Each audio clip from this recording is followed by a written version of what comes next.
Qiuyuan, the lone wayfaring swordsman, a man of great integrity, opting to wander across Huanglong to improve his swordsmanship.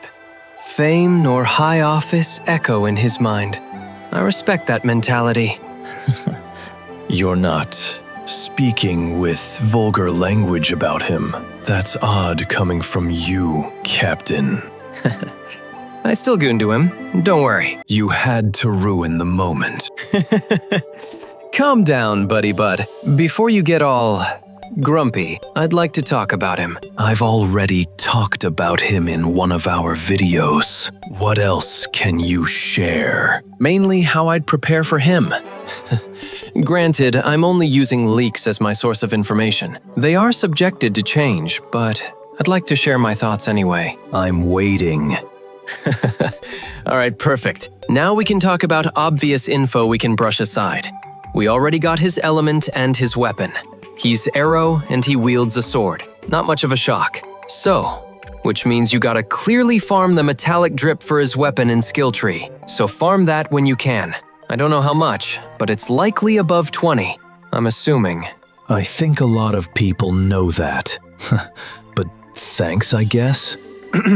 Now, let's talk about weapons. Clearly, his best bet is his own signature, with a base attack of 587 and a crit rate of 24.3%. His attack is increased by 12% and, after he casts his echo skill, his own heavy attack damage boosts by 40%. And after he casts his outro skill, it boosts the team's echo skill damage by 20%. Makes sense, since he primarily focuses on heavy attack damage. Yup. So let's say you don't have enough astrites for Qiuyuan's weapon, or you don't want to pull for his weapon. What are your other options? Now, I'm not sure how well the SIGs of other resonators will perform on him, but his best bet, based on what I've read, is Camellias. Even so, it's quite a risky use. I may be wrong, which I likely am. You got my curiosity. Why is that? Granted, her weapon boosts basic attack damage, and he is heavy attack damage focused. But he has his basic attack damage uses. A little. And plus, her weapon grants crit rate, which appears to be an important aspect for him. Bullshit reason, but fine. But the simplest 5-star option is the Emerald of Genesis. Correct. And if you don't have that, use a 4-star weapon that increases attack and is not mediocre. Personally, I'll be using the Looming Loss, the Battle Pass sword. I was lucky enough to buy the Battle Pass before. Now, I can finally make use of the weapon, as it does boost heavy attack damage.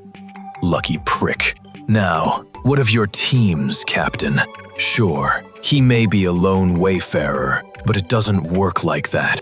He was actually designed to be Galby's sub-DPS, because Galby has echo skill damage and he buffs echo skill damage. So if you're pulling Galby, her, Qiuyuan, and Shorekeeper will be great. Can he work with Frolova? I'm sure he likely can.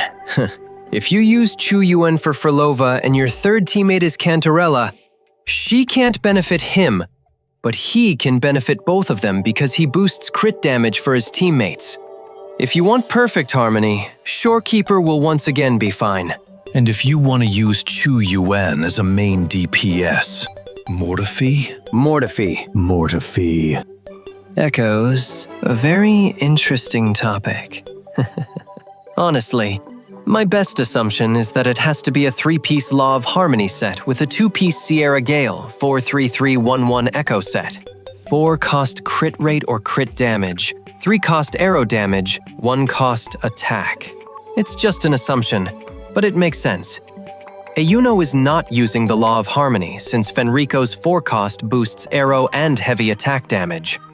Her main damage focus is Resonance Liberation, which Mia's 4-cost Echo buffs.